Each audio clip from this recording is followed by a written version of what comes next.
अनि टेक्निकहरुको बारेमा, formal informal एजुकेसनको बारेमा त्यस्तै त हो नि सर? एडल्ट लर्निङको कुरा गरेका थियौँ, फर्मल इन्फर्मल अनि अर्को अनि डिफरेन्सेस पढेका थियौँ हामीले।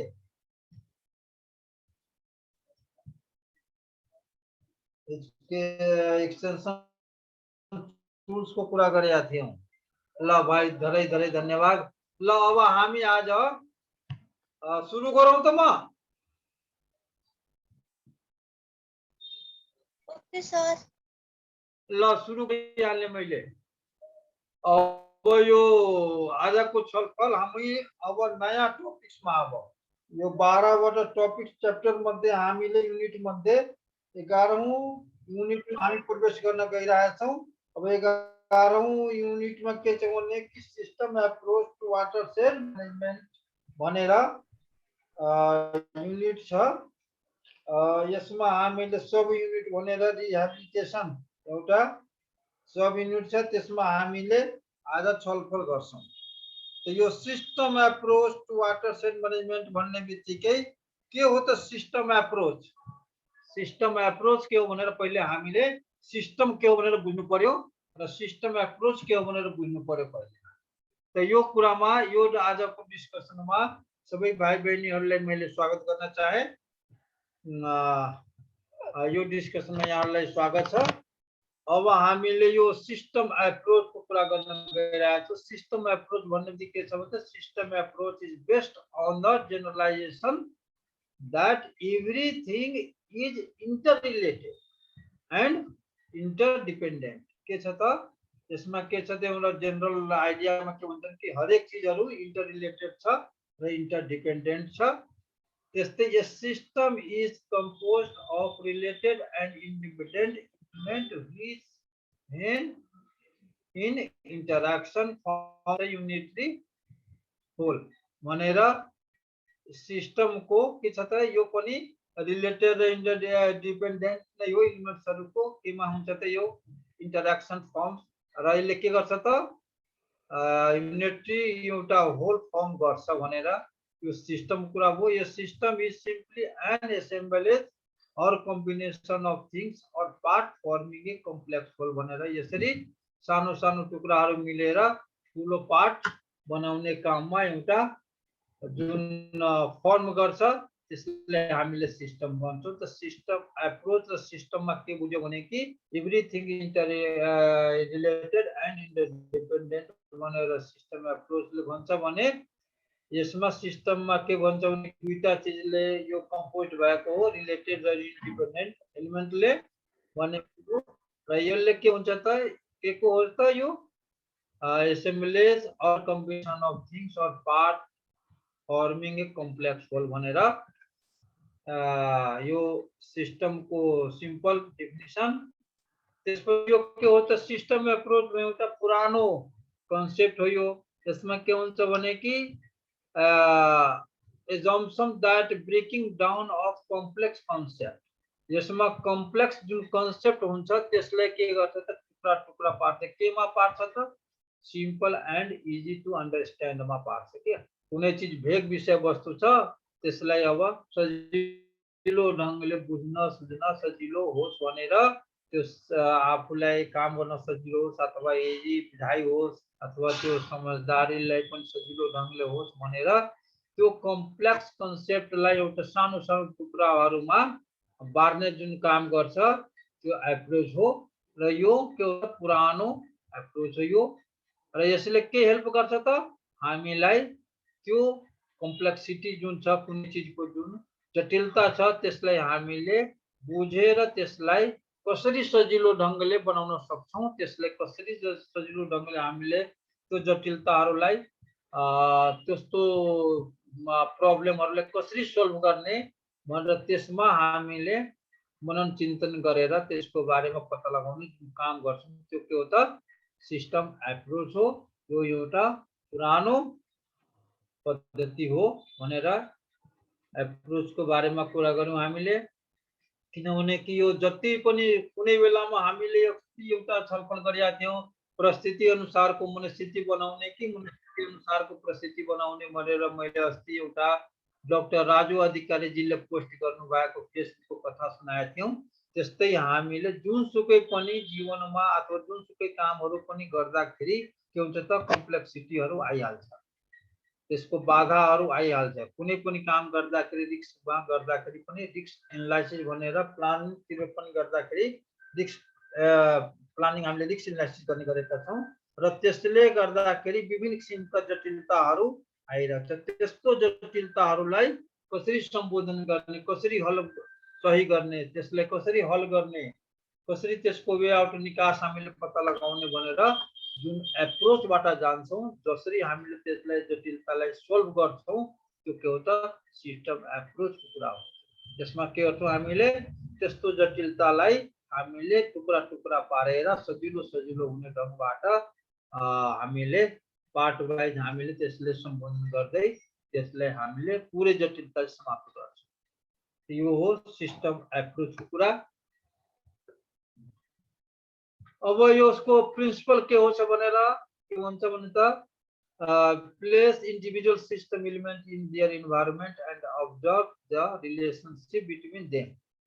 Once the worker's well-being is connected to the product engaged in the system may improve both output and worker satisfaction. एउटा के एक्जाम्पल भन्छ भने कुनै पनि एउटा फ्याक्ट्रीमा कुनै वर्करले त्यो वर्करको आफ्नो जीवन छ अथवा त्यसको एउटा सुख सुविधाका कुराहरू छन् अथवा त्यसको एउटा वेलबिङका कुराहरू छन् भने त्यसलाई हामीले त्यसको आउटपुटसँग कनेक्ट गरिदियौँ भने आउटपुट र वर्करको बीचको जुन रिलेसनसिप छ त्यसमा हामीले कनेक्सन गरेर हेर्यौँ भने अब वर्करको आउटपुट कसरी हुन्छ त, कुन बेला खुसी हुन्छ वर्कर, जुन बेला उसले बढी वा भन्दा बढी उत्पादन गर्छ। यानी फ्याक्ट्री म्यानेजरले पनि मालिकले पनि वर्करबाट के सोचिराखेका हुन्छ कि यसले बढी भन्दा बढी आउटपुट होस्, प्रोडक्सन बनाओस् अथवा फ्याक्ट्रीले बढी आउटपुट गरोस् र त्यसबाट प्रॉफिट लिएर वर्कर्सको वेलबिङलाई पनि जोड्ने गरी उसले मिलाइराखेका हुन्छ।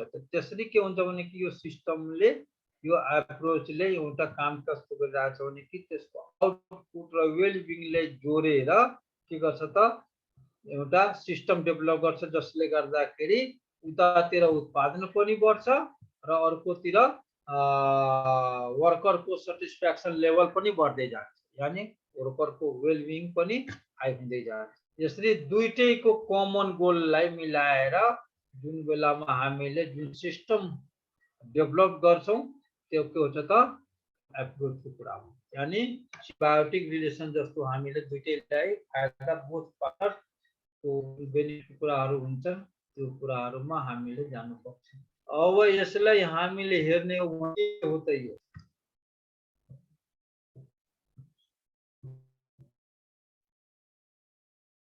the system approach characterized by how it considers problem solution and problems resolution process itself भनेर भन्छन्।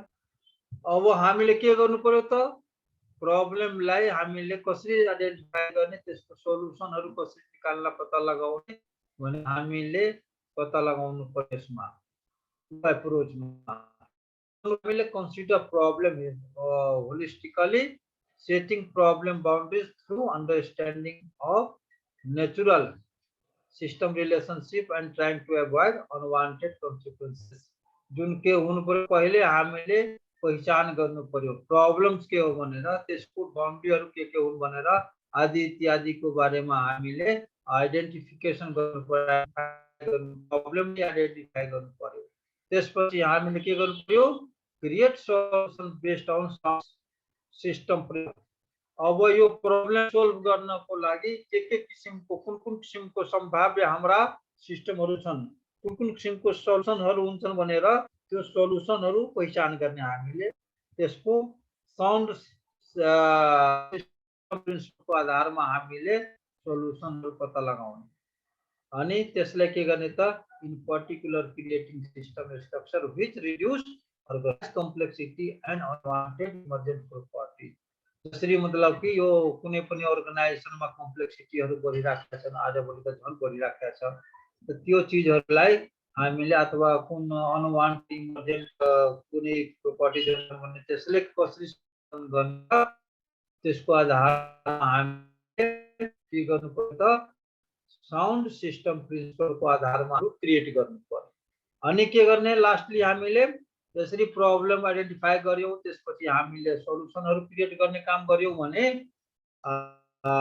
लास्टमा हामी के गर्छौं त use understanding judgment and models in both problems understanding and solution creation while understanding the limitation of such use and model लाई हामीले अब यो कम्प्लेक्सिटी इमर्जेन्टलाई हामीले हेर्ने बित्तिकै त्यसको सल्युसन पत्ता लगाउँछौं र यसरी पत्ता लगाएपछि यसमा अब हामीले कुन प्रविधि कुन समझदारी गरेर कुन न्यायिक मनले हामीले कुन मोडल हामीले प्रयोग गरेर यसलाई सम्बोधन गर्ने हो त्यसको आधारमा अथवा त्यसका लिमिटेसनहरू के हुन्छ त्यो लिमिटेसनहरूलाई हामीले हेर्दै बुझ्दै त्यसको एउटा न्यायिक निकास हामीले निकासन गर्छौं। त यसरी हामीले हरेक प्रब्लमलाई हामीले सिस्टम एप्रोचको माध्यमबाट सम्बोधन गर्ने जुन काम गर्छौं। यसै सिलसिलामा हामीले अहिले आएर अब रिहेबिलिटेसनका कुराहरू गर्नुपर्ने हुन्छ। रिहेबिलिटेसन भनेको हाम्रो के हुन्छ त वाटर सेटमा हामीले कुरा गर्न गइरहेका छौं अथवा सोइल इरोजनको कुराहरू गरिरहेका छौं भने त्यसको वाटर सेटको रिहेबिलिटेसन कसरी गर्ने भनेर त्यसमा हामी विषयवस्तुमा प्रस्तुत गर्न गइरहेका छौं। अब रिहेबिलिटेसन भनेको के हो भनेर त्यो कुरामा अब छलफल गरौँ। के हो त rehabilitation? Rehabilitation is defined as a set of interventions designed to optimize functioning.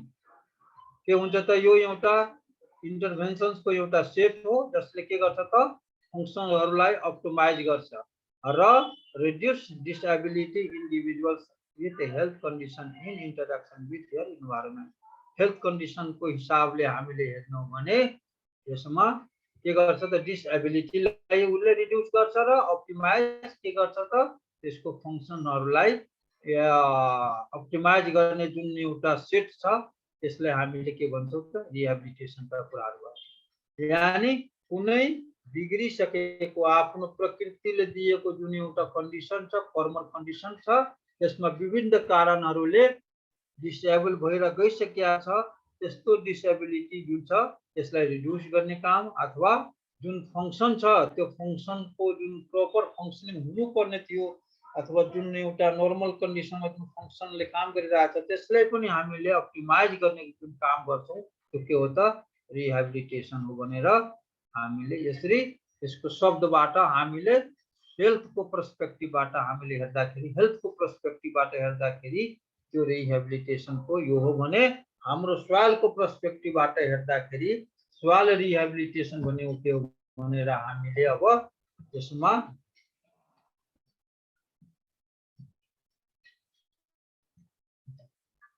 भाइ बहिनीहरु के छ?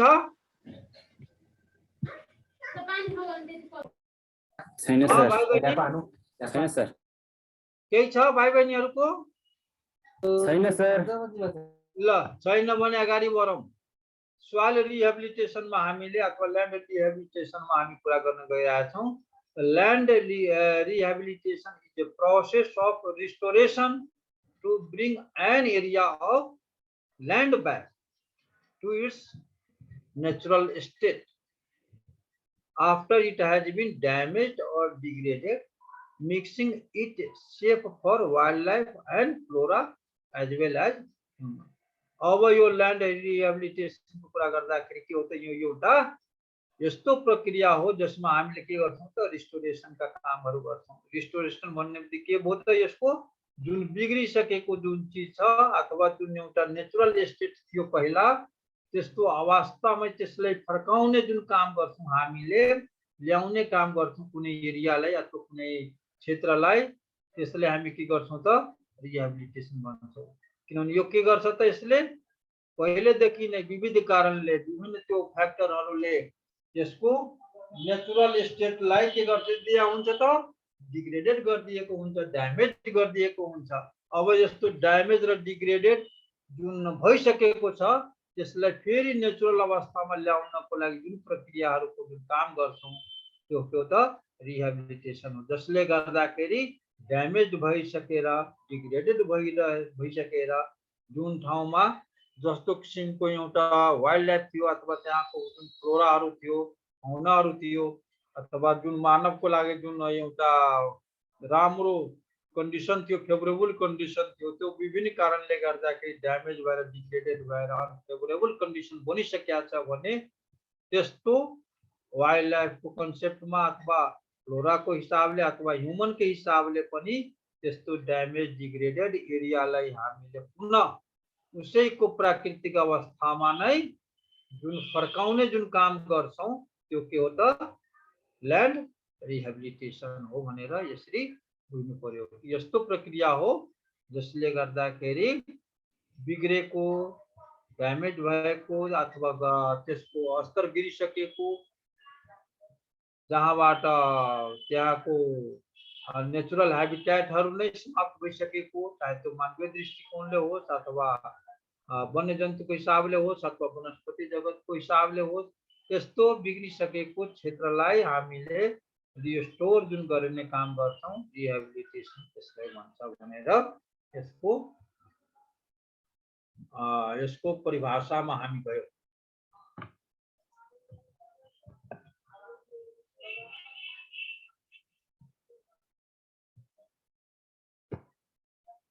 अब यसको आवश्यकता के हो, रिहेबिलिटेसन को नीड के हो तो यसको soil rehabilitation is needed in areas where the soil structure is destroyed due to burning of organic matter and the soil being compact। भनेको मतलब कि जुन एरिया छ, जुन हामीले ल्यान्ड एरिया छ, त्यो एरियामा भएका जुन छ सोइलहरू अथवा जुन ठाउँमा चाहिँ नेचुरल रिसोर्सेसहरू छन्, त्यो नेचुरल रिसोर्सेस के हुन्छ त विविध कारणले गर्दाखेरि डिस्ट्रोयड भइसकेका छ अथवा डिग्रेडेड भइसकेका छ भने त्यसलाई फेरि हामीले जुन फर्काउने काम गर्छौँ त्यो त के हाम्रो रिहेबिलिटेसन नै हो।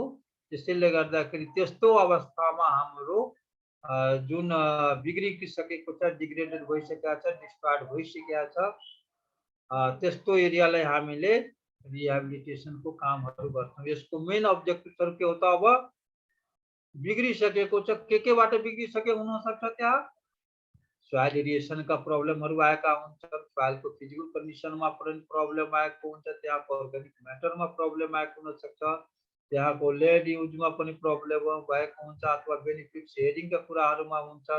विविध कारणले जुन ठाउँमा जे चिज बिग्रिराखेको छ त्यसलाई फेरि रिहेबिलिट गर्नको लागि हामीले के गर्नु पर्यो त, त्यसलाई गर्नु पर्यो। त त्यसै अब्जेक्टिभ्समा हामीले के राखेका छौँ त अहिले यसको सोइल रिहेबिलिटेसनका अब्जेक्टिभ्सहरू के हो त, टु इन्क्रिज सोइल एरिएसन।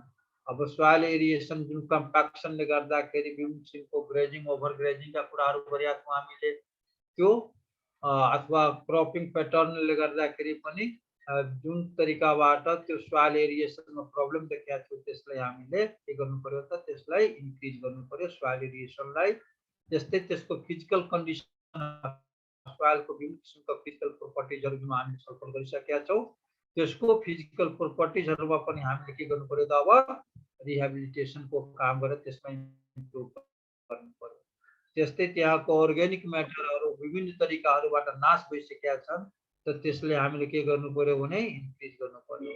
त्यस्तै सस्टेनेबिलिटी एन्ड प्रोपर ल्यान्ड युजको माध्यमबाट पनि हामीले के गर्नु पर्यो त, रिहेबिलिटेसनका कुराहरू गर्नु पर्यो भने त्यहाँबाट जुन उत्पादन भएका जुन बेनिफिट्सहरू छन् त्यसको प्रोपर इक्विटी इन डिस्ट्रिब्युसन न्यायोचित तरिकाहरूबाट वितरण प्रणाली छैन, लाभांशहरूको छैन भने त्यस्तो ठाउँहरूबाट हामीले के गर्नु पर्यो त, त्यो लाभांशहरू पनि न्यायोचित तरिकाले समान रूपमा, समानताको आधारमा, आवश्यकताको आधारमा हामीले सेयरिङ गर्ने परिपाटीहरू पनि यो बनाइदिनुपर्छ भनेर यसरी सोइल रिहेबिलिटेसनका कुराहरूमा हामीले बढी ध्यान दिनु पर्यो। यसको आवश्यकता भनेको त्यही हुन्छ कि जुन ठाउँमा हाम्रो सोइल एरिएसनका कुराहरू प्रब्लम छ त्यसलाई इन्क्रिज गरिदिने, यो अब्जेक्टिभ बोकेर यो रिहेबिलिटेसन कामहरू गरेका हुन्छौँ।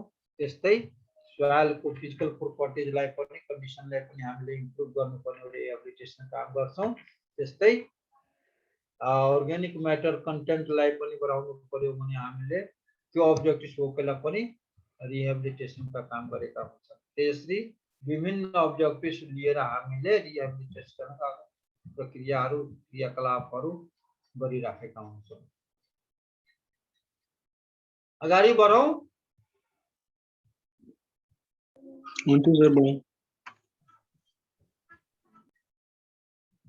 अब इसको मेथड्सहरू के हो त?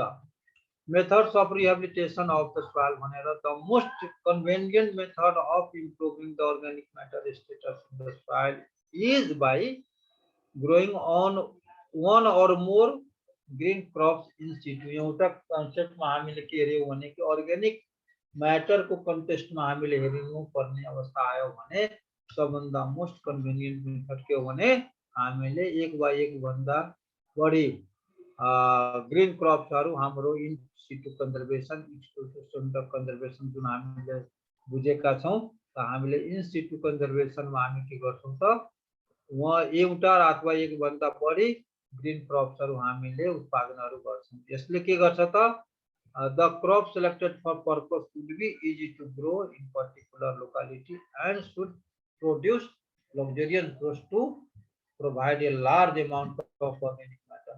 यसरी ठाउँ सुहाउँदो हामीले प्रजातिहरू छान्यौँ भने के गर्छ, उसले यसको आफ्नो लग्जरियन्ट ग्रोथ हासिल गर्छ, जसले गर्दाखेरि त्यसमा आफ्नो अर्ग्यानिक म्याटर पनि उसले बढी भन्दा बढी रूपमा उसले उत्पादन दिन्छ। The species should also be amenable to repeated lopping. अब यसमा हामीले के गर्छौँ त विभिन्न तरिकाहरूबाट सम्भाव्य टुक्राहरू गरेर त्यसले हामी के गर्छौँ त टुक्राउनेकाहरू काम गर्छौँ। त्यसमा it should preferably possess a robust and deep root system which can penetrate the lower depth of the soil. Root grasses हरूले के गर्छ त जहिले पनि त्यो पेनिट्रेट गरेर सोइल को एउटा राम्रो रूट सिस्टम डेभलप गरेर भित्रसम्म जान्छ, जसले गर्दाखेरि के हुन्छ त सोइल को इरिगेसनहरू बढाउने काम गर्छ। किनभने जति ठाउँमा रुटमा सोइलहरू जाँदै जान्छ, सोइलमा रुटहरू प्रवेश गर्ने बित्तिकै हुन्छ त त्यहाँ फेरि एरिएसनका कुराहरू, एरोबिक एरिएसनका कुराहरू, एनारोबिकका कुराहरू पनि त्यहाँ सोइलमा जुन सोइल छ त्यहाँ पनि उनीहरूले आफ्नो रुटहरूले पनि श्वास गर्ने कामहरू गर्दै राख्नुहुन्छ। यसरी सोइल एरिएसनका कामहरू पनि त्यहाँ भइराखेको हुन्छ रुटले गर्दाखेरि। Normally, soil rehabilitation can be done by growing some suitable species, mostly grasses. किनभने त्यो ग्रासेसले गर्दाखेरि पनि यसको रुटहरू पनि चारैतिर भएर जान्छ।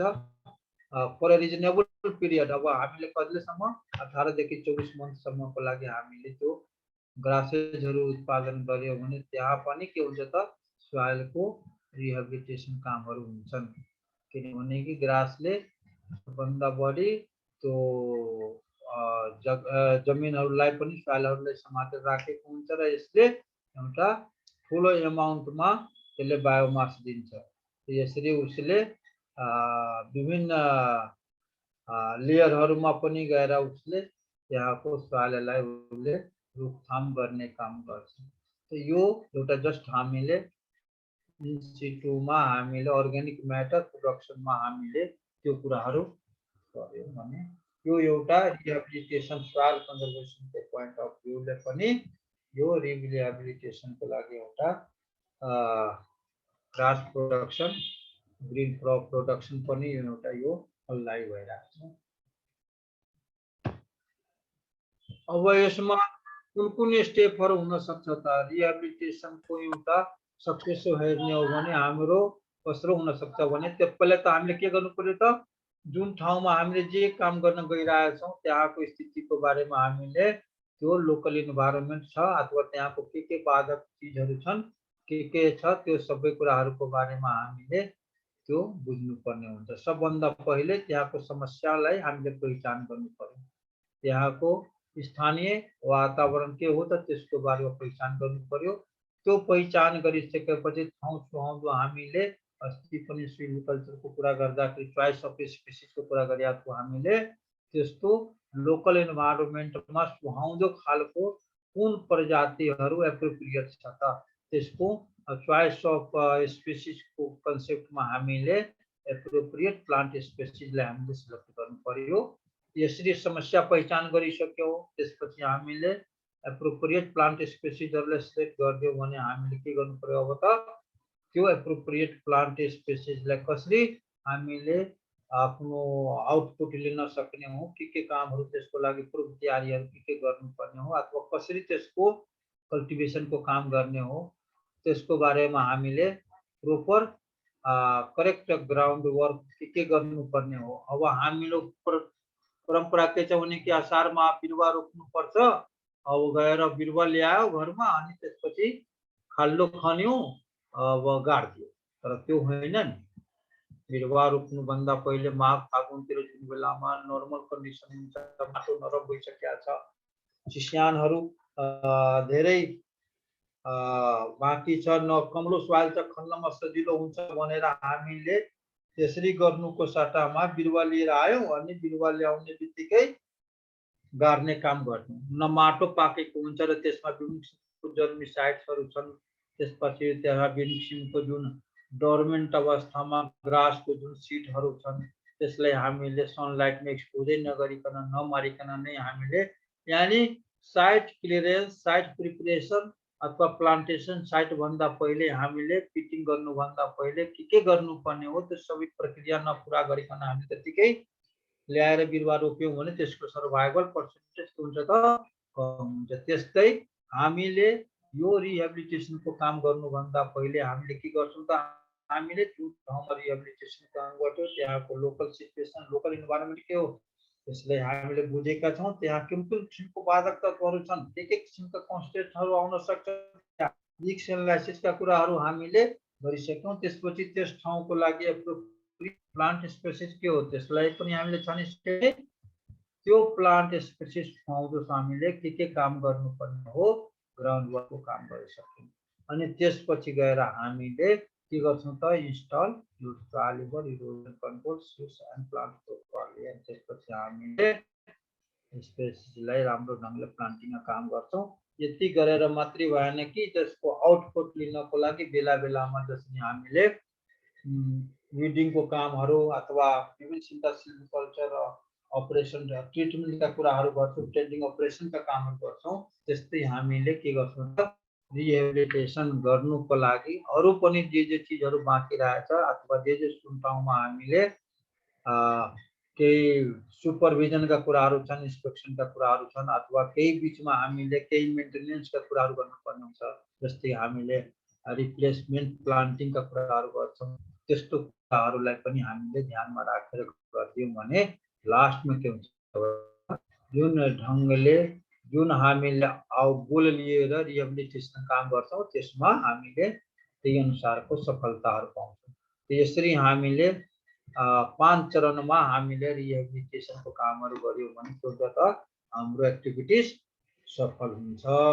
यसरी मैले यहाँहरूको अमूल्य समय मैले प्राप्त गरेँ र यसमा मैले के छलफल गरेँ भने यसलाई मैले जस्ट अब रिक्याप गर्ने हो भने पहिले त हामीले के गर्यौँ भने कि सिस्टम एप्रोचका कुरा गर्यौँ, सिस्टम एप्रोचमा हामीले सिस्टमको कुरा गर्यौँ र सिस्टम एप्रोचलाई पनि हामीले त्यसको अलिकति व्याख्या गर्यौँ हामीले, किनभने कि यो पुरानो सब एउटा कन्सेप्ट हो र यसले हामीले कम्प्लेक्स स्थितिलाई हामीले सम्झेर बुझेर जसरी टुक्रा पारेर सजिलो ढङ्गले इजी ढङ्गले हामी काम गर्छौँ त्यो के हो त हाम्रो सिस्टम एप्रोचको कुराहरू भयो। सिस्टम एप्रोचमा एउटा राम्रो इक्जाम्पल हामीले दिएर कुरा गऱ्यौँ वर्करको बिचमा र आउटपुटको बिचको कनेक्सनको कुराहरू गरेर हामीले आउटपुट पनि म्याक्सिमाइज गर्ने र उतातिर वर्करको पनि वेलबिङ कसरी हामीले सेटिस्फाइड गर्ने भनेर वर्करलाई मोर सेटिस्फ्याक्सन गर्ने भनेर त्यसमा हामीले आउटपुटलाई पनि बढावा दिने र उतातिर वर्करको पनि वेलबिङलाई पनि हामीले बेटर गर्यो। त्यो त्यसरी जुन एउटा एप्रोच गर्छ त्यो सुटेबल एप्रोच हो। सिस्टम एप्रोचका कुराहरू हामीले यो गर्यौँ र रिहेबिलिटेसनका कुराहरू गर्यौँ। कुनै पनि चिजको जुन जहाँ बिग्रिसकेको छ त्यसलाई पुरानो अवस्थामा हामीले पुर्याउने काम गर्छौँ। त्यो के हो त रिहेबिलिटेसन हो। यसमा प्रायः जसो अहिले आएर रिहेबिलिटेसनमा हामी हेरिरहेको समाजमा के कस्तो छ भने कि मान्छेहरू धेरै कुलतमा लागेर बिग्रिरहेका हुन्छन्। धेरै ड्रग्सहरू लिने गरेका छन् मान्छेहरूले। धेरै किसिमबाट विकृति कुरीतिमा फसिरहेछन्। अब त्यस्तो अवस्थामा पनि त्यसलाई रिहेबिलिटेसनका कामहरू गर्नुपर्ने अवस्था छ। त्यो सुधार केन्द्र भन्छ नि, के सुधार केन्द्र, बाल सुधार केन्द्र के सुधार केन्द्रहरू भन्छन् नि, त्यस ठाउँमा लगे बच्चाहरूको जे जस्तो पुरानो जुन एउटा बाँच्ने कला थियो, पुरानो जुन एउटा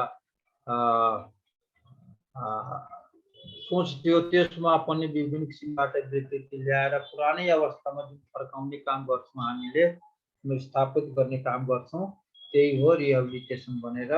त्यसमा त्यस्तै हामीले सोइलको पर्सपेक्टिभमा, ल्यान्ड वाटर साइडको पर्सपेक्टिभमा पनि विभिन्न एजेन्टहरूबाट सोइलको अथवा डिग्रेडेसनका जुन पनि एजेन्टहरू छन् ती एजेन्टहरू